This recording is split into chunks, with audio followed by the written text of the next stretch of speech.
Hello everyone, a few more satellite photos here showing Russian defensive positions being constructed. These ones aren't in Kherson, but are in Zaporizhzhia. There are 4 images to go through, and after each one, I'm going to take a look at where it is on Google Maps. These were put together by Gami on Twitter. The image on screen now shows trenches being built. The top image is from mid-October, the bottom one from November. These 2 images are of locations very close to each other. They span the same east to west road, so let's take a look at the top image first.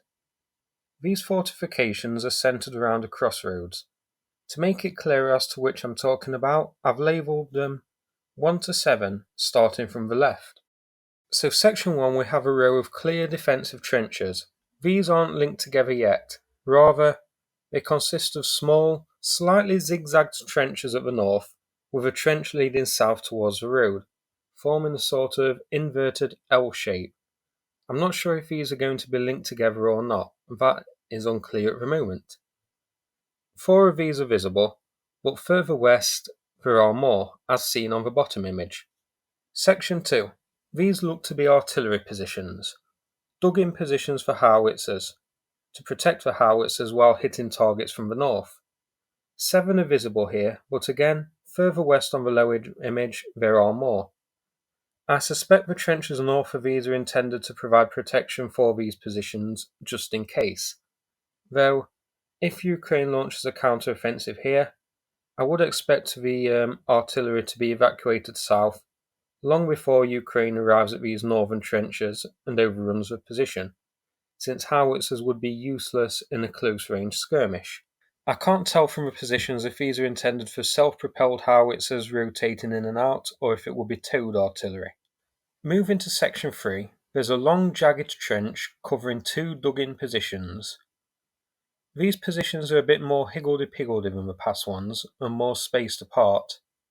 I wonder if a SAM system is meant to be placed here, with a dug-in position for the launcher, the radar, and possibly the reloader. The trench north is to provide protection for it. Number 4. A jagged trench spanning north to south next to another dug-in position. This one could be the intention to link numbers 3 and 4. It seems likely, as it will then provide a full wobbly semicircle around them. Number 5. Another trench heading north to south, possibly under construction. I can't see what its purpose will be here, so I don't think it's fully built yet. It's near another small dug-in position, so I fully expect this one will be expanded. Number 6. A long zigzag trench with some larger dug-in positions. These look to be purely defensive in nature. The larger positions perhaps where an infantry armoured vehicle like a BMP might go, or maybe a machine gun post. Number 7. Another trench being dug, headed south. I think this one may be linking with number 5, creating a larger complex, but that's just a guess. So trenches 1 to 4 are those peculiar inverted L-shaped ones that we've seen before, not linked together and consisting of a small trench with another trench leading to the road. In these ones, however, visible, is a dug-in position just behind the northernmost trench, perhaps a howitzer emplacement, or maybe for mortars. The trench is providing protection for it. It seems the most likely. Section 5, we see 3 of the same sorts of trenches. Section 6, more dug-in positions, likely for howitzers, same as the ones which we saw at the first image at the top. As seen here, road to road, the positions cover almost 800 metres, so it's quite a substantial position, including possible positions for howitzers, and maybe even a SAM emplacement. These are near a town called Kinstyrozdori. Turning to deep states, we can see this position is nearly 25 kilometers from the front lines heading north. This is out of the range for some Russian platforms. The 2S3, for example, can't reach the front from here, but as seen here, the 2S19 Mr. 2 can, and as seen here, as can the 2S5. But it is near the edge of its max range. For that reason, I can't help but wonder if these positions may be a possible Grad launch site. I would expect an artillery position to be closer, so it could hit targets further afield and with a bit more accuracy.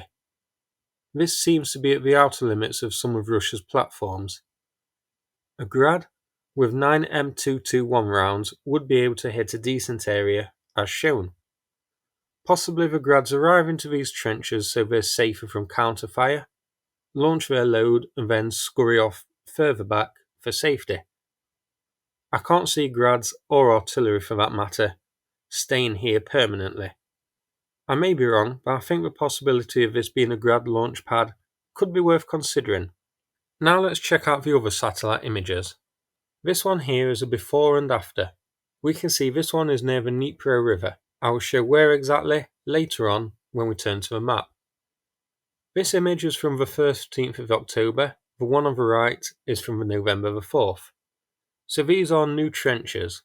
Russia has built a long jagged defensive trench safeguarding the river. Whether this is intended to deter waterborne invasion or solely to give them firing positions towards any targets along the river, I think the latter is most likely, as I don't think a trench would be needed if the purpose is to target just any boats patrolling the river. Rather, this is in case of an amphibious operation. This is here, just to the east of the Enerhodar nuclear power plant and looking across the Dnipro river. On the other bank lie Ukrainian positions. Here it is on Deep States' map. Now I can't see Ukraine attempting an amphibious operation. When the counter-offensive in this region begins, I expect the push will be by land, heading south. It seems the least risky approach anyway, and pushing south will eventually lead to Melitopol. And from Melitopol, the screws are tightening around Crimea. Before we look at the next image, here is where these are in relation to the others we look at, so towards the west of them. Now let us move on to our next satellite image. The top image is from the 5th of November, the bottom one 8th of October. So you can see this area of wasteland could be a quarry of some sort. Russia is building a fairly substantial network of trenches, ringing that area in a sort of rough semicircle. There's also something being constructed in the centre. You can see a few dirt mounds have been raised. This could be an emplacement for a SAM system, though that's just a guess. Again, these trenches here are built near the water, and this looks to be a sort of beach at the edge of the river, which would make for a very good landing site, which is probably why this is a more substantial network of trenches, as if an amphibious operation was launched, this would be a good place for it to land. This is right next to Enerhodar on the eastern side, so Russia seems to have got the idea that Ukraine may launch some sort of amphibious operation here, perhaps targeting the nuclear power plant. Again, I just don't see it. What would the purpose be? Ukraine would need a substantial number of forces to take the power plant, let alone hold it. More than could be landed in an amphibious landing. It could protect against a commando-style raid, but again, why would Ukraine do a commando-style raid here? It isn't a pressing target for them.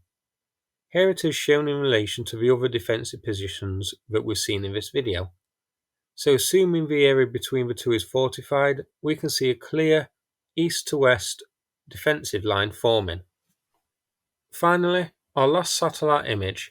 Here we can see a defensive network along the bank of a river. The trench extends along the north along the bank and then loops down towards the south, almost fully encasing the position. There isn't any sign of dug-in positions for howitzers here, so I think this is for troops only. Now you may have spotted the trenches look empty. I don't think these are manned 24/7, at least not in any high degree. The uploader mentioned that Russians tend to occupy residential houses. I expect a skeleton crew mans the trenches keeping an eye out until needed. There also isn't any sign of heavy equipment in or near the trenches. This could be that they haven't been moved there yet, or that they are only moved here when needed, and then pulled back out of harm's way. That would make the most sense. This is where this is located. Now, I am curious about the highlighted area. One is a network of power pylons, a small power plant, but I'm curious about the one at the bottom. At first I thought it could be a hydroelectric facility, Nothing shows up on Google Maps, so I am quite curious about it. It's at the end of a man-made channel coming from the river. I'm starting to think that it's a water supply device to supply water to all of the regions to the south. I'm guessing this leads into the water pipes and that sort of thing. Given the trench, Russia has identified this as a possible target for Ukraine, though again, I can't see it. Only one side has made a habit of deliberately targeting civilian infrastructure so far. I couldn't see Ukraine targeting the water supply if this is indeed what this is for. Here it is added to the map. So with 3 satellite images of defensive works along the Dnipro, not to mention the ones we saw along the Dnipro closer to Kherson, Russia is clearly very wary and more likely expecting amphibious operations of some sort to take place. Before we finish, this is the region that these trenches are in, highlighted, so they're on the southern front of the front lines. So that's it for this video. If you found it interesting, please click like and subscribe. I'd appreciate it. Thanks again, and take care everybody.